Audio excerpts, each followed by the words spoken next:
Hey, hello, welcome to the blog. I realized that I never record an intro for it on video, so here's me saying welcome and enjoy.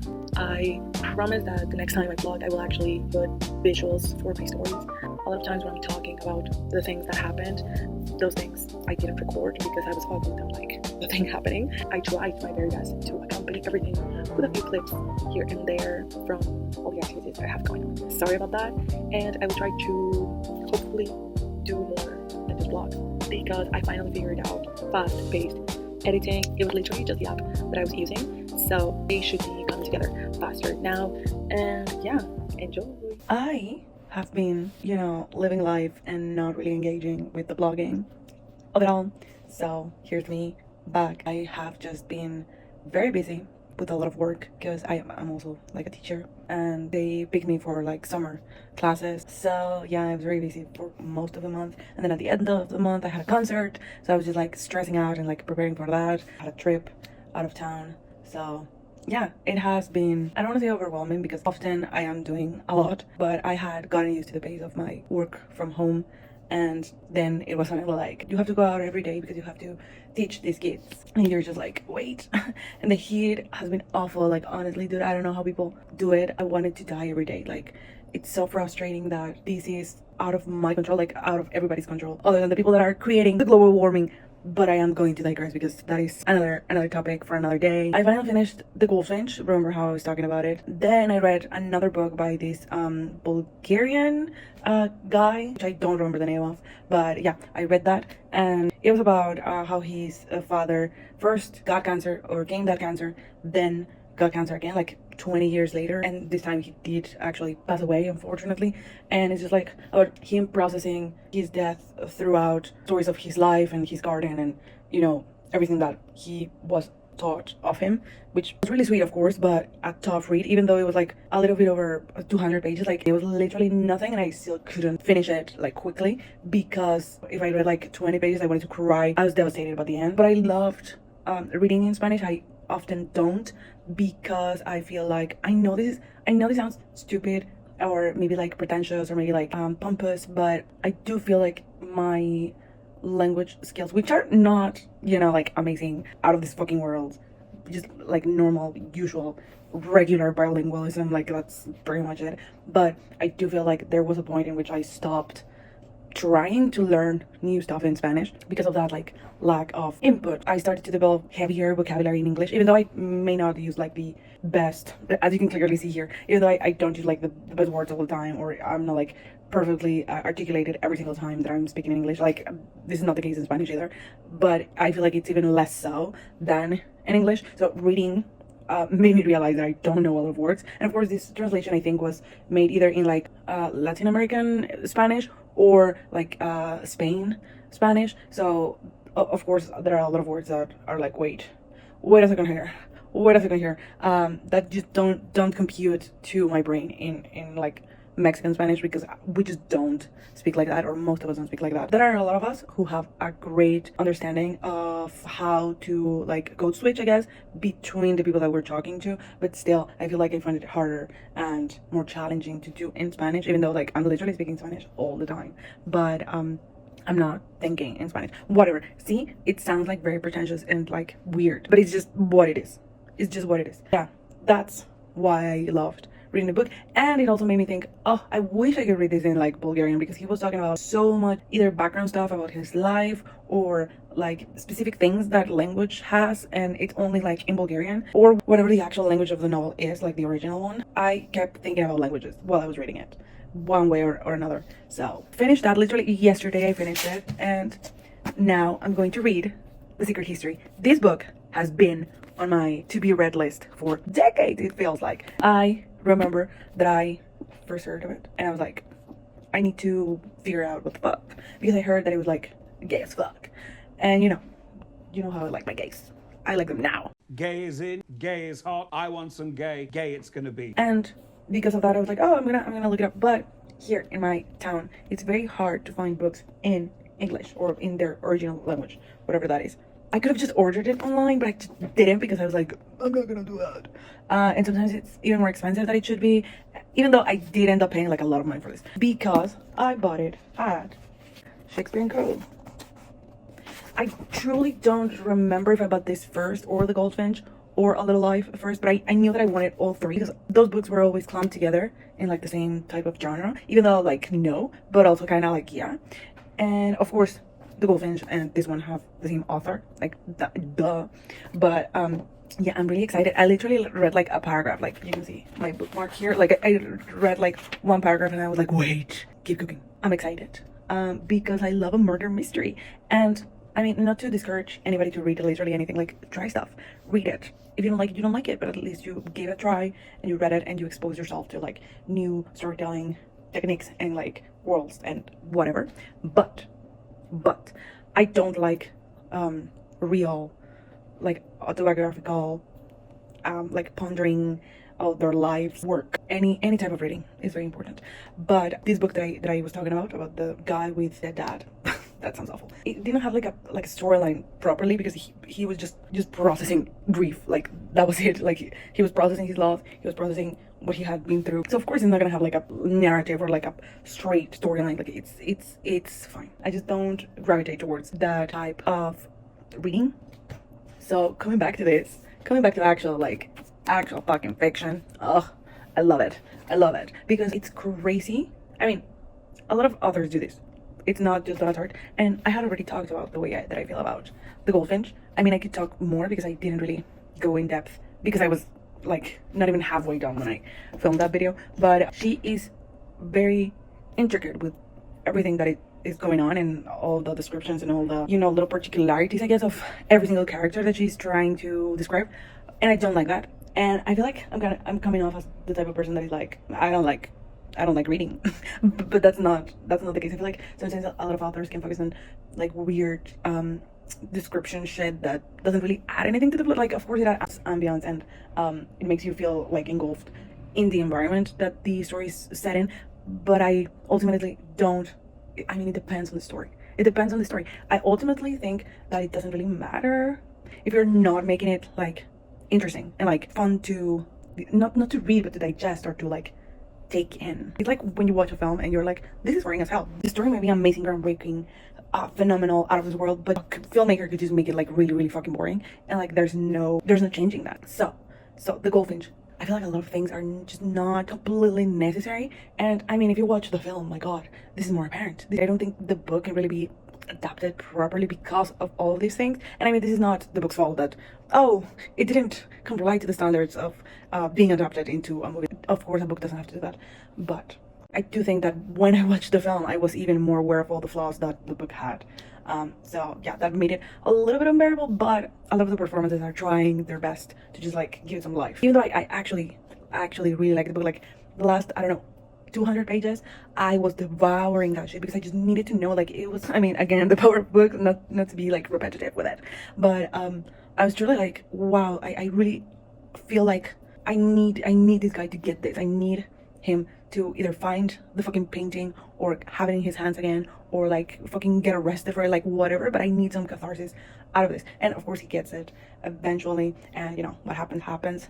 It was just like it wasn't even that interesting of an ending, but I was still like, I need it. I feel like this one not only is a genre that I like more because it's like murder mystery type thing, or maybe murder cover-up, as far as I know. I feel like that's going to make the dynamics more interesting. I in general, I really like true crime stuff, or maybe not true crime. This is not true crime because it's not a real crime. It's like thriller crime stuff, and it's more that I really like the concept of exploring the psychology behind these figures, and if this is like a group of friends that did that committed a murder, and it's going into the dynamics of like hiding that. It's just like, that's my type of story, so I feel like I'm going to enjoy the book.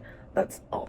And this cover is so nice. I had seen that everybody had the like original yellow edition that had like a marble sculpture, I think, on the cover, but I really like how elegant this one is. It conveys the world in which they live better, even though I fucking literally know nothing. I just think it looks really nice. Like, look, ooh, it doesn't shine as much here, but it looks amazing. Both the Goldfinch and A Little Life were also very expensive, just as this one. All three of them were like 15 euros, which is like 350 maybe pesos, which to me, hashtag to me, is very expensive, especially after buying them in like a short amount of time and being like, I'm gonna read them, and then I fucking didn't do it. Very, very, very excited about the Vampire Lestats season finale, like brother. And also they're adding all of the seasons on Netflix, which is crazy to me after being deprived of the show on any streaming platform here in my country. I have been elated to finally have all 3 seasons on Netflix and like watch them all fully back to back. I have been watching a lot of TV shows. I started Baby Reindeer on Monday, but last night I finished it, and today is Wednesday for reference. I usually don't take notes whenever I'm watching a TV show because it's, I mean, I guess it could depend on the TV show.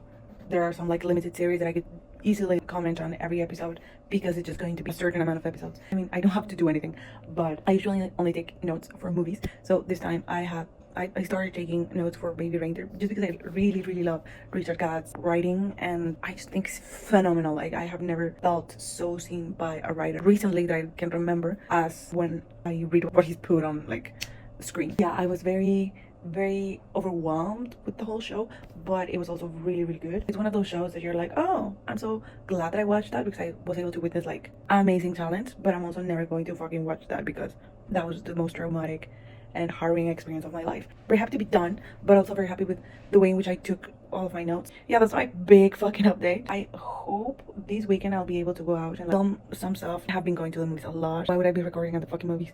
So it's very difficult sometimes to like talk about that because I forget. But if you truly want to know my opinions in the moment that they're happening, like follow me on social media. I don't know, sometimes I feel icky to plug anything to my literally 4 viewers, but I feel like I have to promote it. So that's it. Thanks. I'm vlogging like this right now because you know, other angles are important while you're doing whatever the fuck, creatively, visually, whatever. The point is that I also wanted to rant, but I didn't want to take like 20 minutes to rant. And the only way that I can feel like I'm not gonna like blather on and on and on is if I'm holding my phone like this, because eventually I'm gonna get tired. So let's speed run through this bitch. So this weekend, I feel like every single week of this month, July, has been really not that busy until I get to the weekend. Like suddenly it's Friday at like 5 p.m. and I have like 10,000 things to do. But this week has been different. On Monday I went to rewatch The Odyssey, very fun. Then on Tuesday I went shopping because I needed some stuff to gift to a friend. Hopefully she likes it, and if she doesn't, I'll kill myself. I also needed some clothes. I ended up not buying shit because, well, I didn't have enough money for that, and I was like, maybe I can wait for my next paycheck. Then yesterday I was supposed to watch the last 2 episodes of The Vampire Lestats with a friend. Well, rewatch, because I have already watched them. I have a lot of thoughts, but I feel like a lot of people share some of my thoughts, some like other section of people on the internet share some other thoughts that I have, so like I'll let them handle that. Just watch the show, I guess, and form your own opinion. I feel like a lot of people are like, I'm not even gonna watch it. Like, I mean, you can do whatever you want. First of all, you can do whatever you want. If you don't want to watch it, that's fine. Then today I'm gonna rewatch for the 3rd time The Odyssey. Well, I'm gonna watch for the 3rd time and rewatch for the 2nd time The Odyssey, but now on 4DX. So I'm ready to get my shit rocked. Tomorrow's Friday, and then on Saturday I have my friend's birthday party, and then on Sunday I have like a drag event, and then next week I'm getting my hair, my nails, and getting my outfit done for the Harry concert, which is on the 31st. I have the first one on the 31st, and then I have another one on the 1st of August. Sometimes I do this to myself, and I'm running around everywhere to prevent a thought from forming. And this month has been pretty quiet, pretty chill. I'm currently in the state of like, I need to get this stuff done, and all of these activities involve me spending money. And as much as I love all of that I'm doing, I don't want to spend any more money. So I feel like once that is all done, like once I come back from my trip, from the concert, I'm gonna be like, and now I can stop spending money for the rest of the summer, which, I mean, it's just gonna be like a month and a half, but that is a lot of money that I could be spending, and I'm not. I'm gonna be strong. I need to be strong. I haven't vlogged in a while. I actually tried to do it yesterday, and it turns out it was never recording. Don't you love it? Don't you love it when you make an effort to do something that you were putting off for such a long time, and then it turns out you failed. Because I do. It was just to like update the timeline on the blog. I had a busy month, but at the same time I tried to like stay in as much as possible because I didn't want to spend a lot of money. I still ended up spending all of my paycheck once my concert of the month arrived. Yes, I went to see Harry Styles twice, actually. I went to two concerts. Hold on. I haven't really updated anything at all. And I wanted to start with June.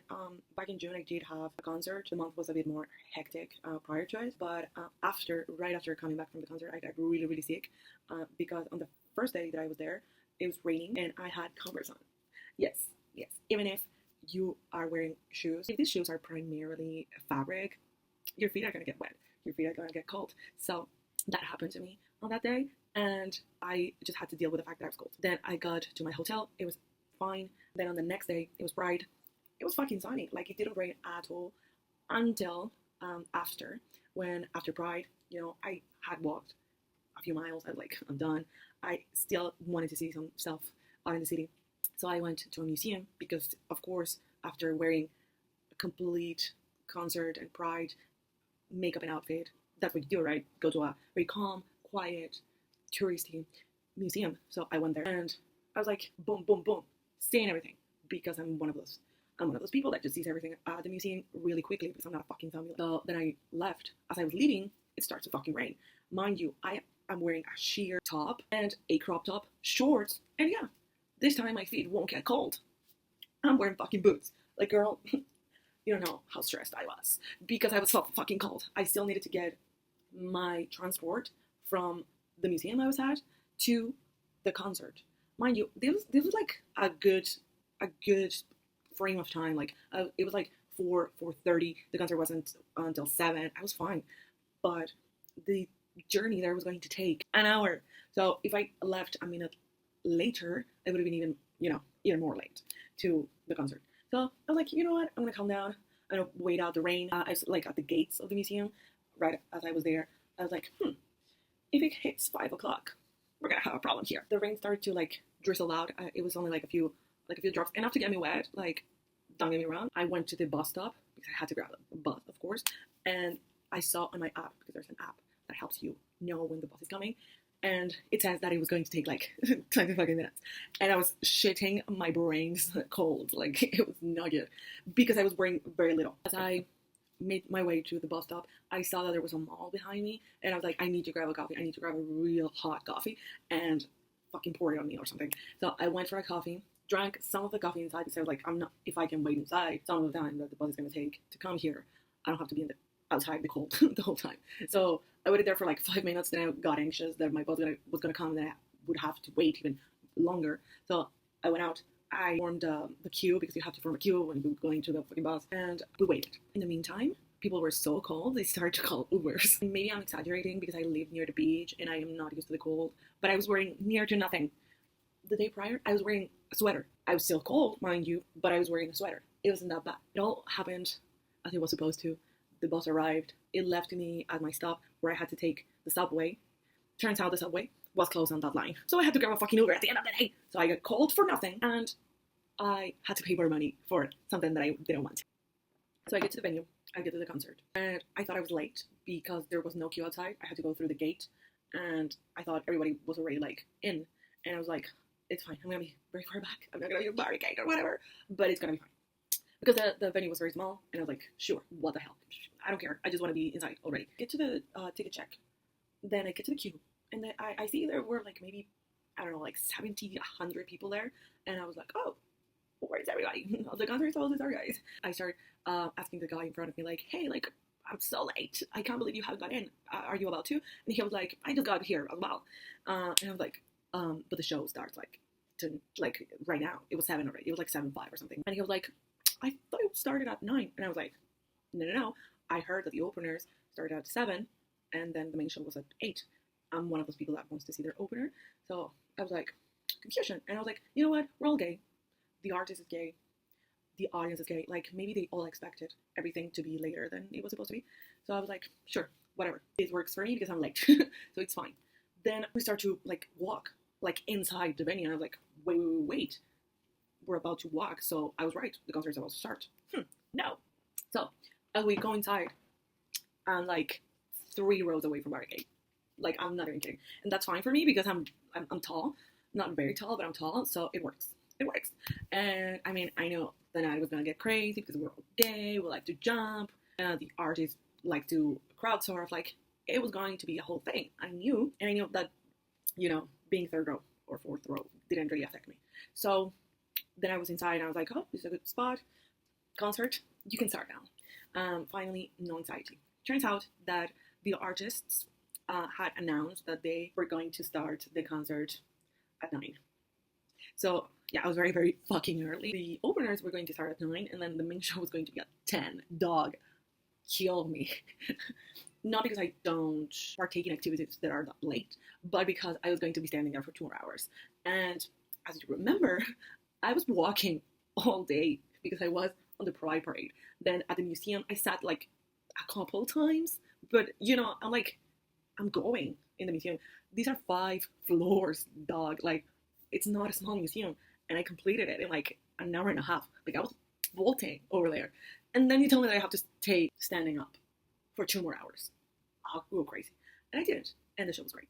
But I was still stressed out. I had a great time. Then on the next day, I was supposed to work. So I worked a little at my hotel. And then I came back home. To my surprise, all that coldness really affected me because I got so sick for a week. Like a week straight, I was like fever dreaming. I was out of my mind. I was hot but also cold. And I was having to turn on the AC, but then I turned it off, but then I turned it on. Like, it was crazy. I don't remember that week that clearly, I feel like, because I spent it sleeping. Like, I was working. I work from home in my laptop, so I don't really have to, like, so those were the only hours of the day that you could find me, like, awake and, like, semi-lucid, because otherwise, dog, I was just sleeping, like, straight up, like, 20 hours a day, sleeping. That wasn't fun. Then I recovered, like, the phoenix that I am, the rising star that I am, and, yeah, I went on about my month. My month was not really eventful, like I was saying, but I needed to prepare to get to the concerts for Harry, so I did that, and I didn't know. The weather forecast said that it was going to be raining for like a full week. It already rains every day in Mexico City, but this was like ominous because he had like 7 shows, and this is an open space. It's not like a closed venue, so needless to say, we were all scared. And I went to the first 2 concerts. The first one, of course, rain was pouring down on us, but by the time Harry got to stage, the rain was already like almost done. We didn't have to like be too worried about it. But the problem was the second day, because guess what? There was hail. We had a hailstorm, like literally out of nowhere, and we refused to move from the barricade that we were at because we were like, well, we already got barricade. We got rained on yesterday, so what's another day of rain going to do to us? We had like raincoats on that we bought the day prior. Like, we're ready. The only thing that I didn't do is wear my boots just as the day before. I just wear sneakers because I was like, I don't think it's going to rain, because the sun was really hot. Like, I was really like warm and sweating. So I was like, there's no way. We had a lot of rain at the beginning, and then suddenly the raindrops started to hurt. Like, I was concerned at first. I was like, why is the rain hurting me right now? Like, my head and especially my hands. Like, at the end when the storm stopped, my hands were really fucking red. So once we realized that it wasn't like normal rain, we actually ran to the like baby bathrooms that were the nearest and the closest to us, and we hid there for a little bit while the storm cleared. And I think we stayed there for like 10 or 15 minutes, and we needed that barricade spot. So we went back as soon as the hailstorm cleared. It was still raining, but we were like, is he going to cancel? Like, it was crazy. Like, I was losing my hope that he was going to go forward with the show, because I mean, it's not only dangerous, but you don't want to go out to a bunch of fucking stones falling from the sky. That's all I'm gonna say. Time was passing, all the screens were turned off, so we were like, it's so fucking over. But suddenly, a guy that was taking like pictures passed right in front of us, because again, we were in barricade, and he was like an outsider. He wasn't part of the crew, but he was backstage at some point. So we asked him, and he says, no, the show is gonna go forward. They hadn't said anything at that point about canceling, so hope was not lost. Once he said that to us, I knew it started to like pick up. Mind you, a family member died early in the morning as well, so I was like a little bit depressed, and the fact that Harry could possibly cancel made me like so sad, like even sadder. This was like the only thing that I was like, okay, this is worth it. This is worth it because I'm missing this person's funeral because I'm here. There was no way I was gonna get there on time, but still, like, you know, this was literally my only hope. Then the screen started to like glitch. They weren't like completely turned on. I think something happened to them and they were trying to like repair them. So we were like, wait, this is happening. The opening act did not perform at all. Not like the night prior, she did. Georgia Smith did perform the day prior, even with the rain. But this time, yeah, they were not going to let her go out. Then the actual venue staff started to give us bags to cover ourselves from the rain, which is like, this does nothing, but whatever. That meant that they were not going to cancel the concert because otherwise they wouldn't have done that. I feel like they just wanted to make sure that nobody left for the show because the spirits were down by that point. And then the concert happened. Just compare the day prior when it was raining, they delayed the concert for like an hour and a few minutes. And this time I think it was like an hour and a half. So it wasn't that big of a difference. We had the concert. He was like 2 meters away from me. I feel like I saw God, but I didn't. It was just a dude. And yeah, I will show you the picture because like, it's great. I can't believe it. I was like, why am I Odysseus right now? Like, why is this my Odyssey? I am Odysseus and he's my Penelope. Like, that's how I was vibing that day. So then on the next day, we were going to travel back home. We did, and when I got back, I was like, I am going to get sick out of my fucking mind after this because, bro, I just went through, again, the Odyssey. And I didn't get sick, surprisingly. Like, I was really fucking tired. I had no money. There was a shit ton of laundry that I had to do. Like, it was fucking laundry day. Felt like a bike from Notting Hill. Like, that's how bad the laundry situation was. Like, my clothes were not available, let's say. There never will be, unless you actually clean your clothes. Right. Vicious circle. I thought, on top of all this, I'm gonna get sick. No fucking way. And I did get sick. So far, it can still happen, I guess. Yeah, that's pretty much what I've been up to these past 2 months. Just one odyssey after another, I guess. And I need to talk about The Secret History, the book that I'm currently reading. It's so weird, but also like really good. And maybe the best book I've ever read. Like, maybe not my favorite. I gravitate towards different styles in terms of like my favorite.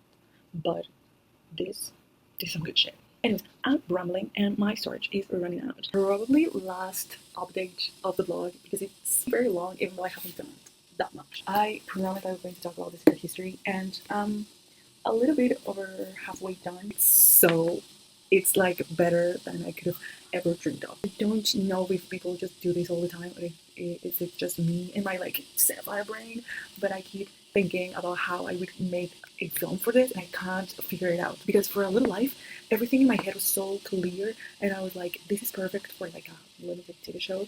But with this, I feel like because it starts with the murder, the main murder of the story, who would think, right, that the story would become stagnant at some point, but it just doesn't. It just gets more and more interesting. And once they actually tell the story of how he was killed, you only want more. Like you're almost addicted to the reasoning behind it. You want to know if they're gonna get away with it. You want to know where he is writing this from because apparently he's writing it or he's telling it or retelling it from the future. He hints that none of them became like really anything after all this happened. Like I just need to know. And when I'm reading it, I of course like it's like TV in your head and you're just picturing it. So my brain is just immediately going to like, how can an interesting film narrative, like visual narrative, can be formed if this were ever put to screen? And I feel like, first of all, let that go. Just fucking read the book. I'm guessing it's intentional, the fact that this reminds me so much of Talented Mr. Ripley. Even with Richard, the main character, the guy that dies, or well, that is murdered by the friend group, his name is Bunny. And he calls Richard Dicky all the time, and I just can't help but picture Philip Seymour Hoffman and also Jude Law. And I kept thinking, okay, these are 24-year-olds. So my brain was like, which actors today would I cast for this?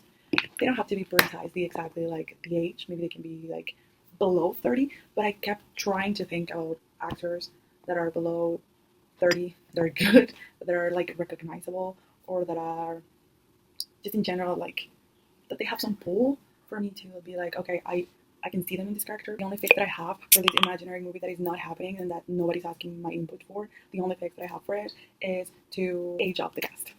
To have them be like in post-grad instead of, university, it's the only solution, I think. And I also kept thinking about this TV show called The Magicians that literally 5 people know. It's fine, but it meant something to me. It is about this group of people that are in postgrad, and you can see that they're a bit older than they're supposed to be, like the actors, but it's fine. It works because like anybody can be in postgrad, right? That's one of the things that I keep thinking about when I'm reading this. Besides all of that, I had found Donna Tartt's style a bit too, I don't want to say convoluted because I feel like it sounds stupid because I'm like, well, I don't want to read a lot of words, which is not the case. I do love it, but with The Goldfinch, which is the only comparison that I can have and I can make because it's the only other book of hers that I've read, because the character was alone for a long time, most of the time we were in his head, so I was not vibing with inner monologue shit. I was like, who cares? Like, I care. Interesting once the story got going, but I was just like, let's go, Mama, let's go. When reading this, the words just flow so easily after a while. It's like thinking. It's not reading anymore. It's like intuitive. I don't have to search for the meaning of the sentences or the meaning of the story or the meaning of anything, because I am so enthralled with what's going on. Like, I have become one with the book. That's my update. I still have a long way to go for summer to end. I don't have much to do for the rest of the summer. I was going to perhaps travel this month, but I think that's been scrapped. I was trying to see if I was gonna have like big life changes this month. Turns out I won't have any, and I welcome that. I welcome the fact that I can't change anything right now. I have to say, putting my comfortableness out of necessity, not because I want to. Just as I don't ever film an intro, I didn't really film an outro for this. So yeah, I just wanted to say thank you for watching if you did watch up until this. And I hope you have a great rest of your day, month, summer. Goodbye.